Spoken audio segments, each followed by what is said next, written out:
সাকিব আল হাসানের পার্টনার, হ্যাঁ, আমরা যদি খেয়াল করি হিরো সাহেব মোনাক মার্টে তার শেয়ার বাজারের পার্টনার, উনি তো বাংলাদেশে ঘুরে বেড়াইতেছে, ওনাকে তো কেউ ধরে না ছিল তার পার্টনার ঘুরে বেড়াইতে যে সাকিব বাংলাদেশে আসলেই তাকে জেলে ঢুকাই দিবে, এই যে কনসেপ্টটা ক্রিয়েট করা হয়েছে এবং ক্রিকেট বোর্ড এখানটায় হাওয়া দিছে, ক্রিকেটীয় দিক থেকে সাকিবকে কেন ফেরানো হবে না, এই ক্লারিফিকেশনটা তো বিসিবির দেওয়া উচিত, তাই না? সাকিব আল হাসান বাংলাদেশের ক্রিকেট দল কিন্তু শুভকামনাও জানায়, বিপক্ষে তারা ভালো লড়াই করবে despite having some bitter experience against UAE.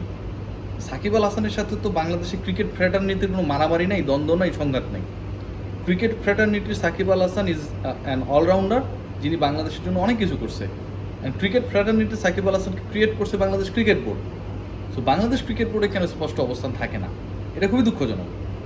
Shakib Al Hasan অন্য কোথায় কী করছে সেটা অন্যভাবে সমাধান হবে, পলিটিক্যাল ক্রাইম করে থাকলে সেটা পলিটিক্যালি সমাধান হবে, বিজনেস ক্রাইম করে থাকলে সেটা বিজনেস ওয়েতে সলভ হবে। এই যে দেখেন সাকিব আল হাসানের পার্টনার, হ্যাঁ, আমরা যদি খেয়াল করি হিরো সাহেব মোনাক মার্টে তার শেয়ার বাজারের পার্টনার, উনি তো বাংলাদেশে ঘুরে বেড়াইতেছে, ওনাকে তো কেউ ধরে না।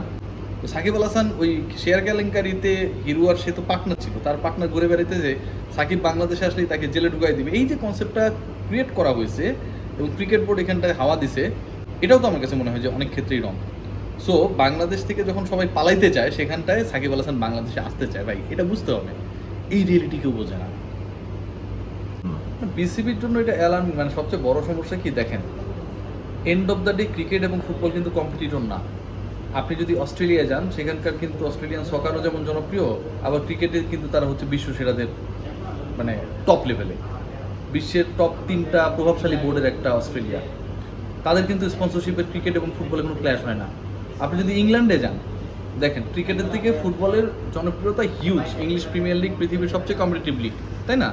ইংল্যান্ড ফুটবলকে নিয়ে কত পরিকল্পনা হয়, 66-এ ওয়ার্ল্ড কাপের পর তারা কেন জিততে পারেনি, এই নিয়ে বিশাল হতাশা সমর্থকদের মধ্যে, তাই না? ইংলিশ ক্লাবগুলোর ফ্যান আমরা সবাই, ম্যানচেস্টার সিটি, ইউনাইটেড, লিভারপুল, যে দলগুলো আছে তাদের ক্রিকেট টিম আপনি খেয়াল করে দেখেন, তারা হচ্ছে অসাধারণ একটা দল ক্যারি করে। যেই পার্টিকুলার দলটা আপনি যদি খেয়াল করে দেখেন বিশ্ব চ্যাম্পিয়ন মানে হবার ক্ষেত্রে বড় ধরনের একটা বাধা পেরিয়েছিল, ঠিক আছে?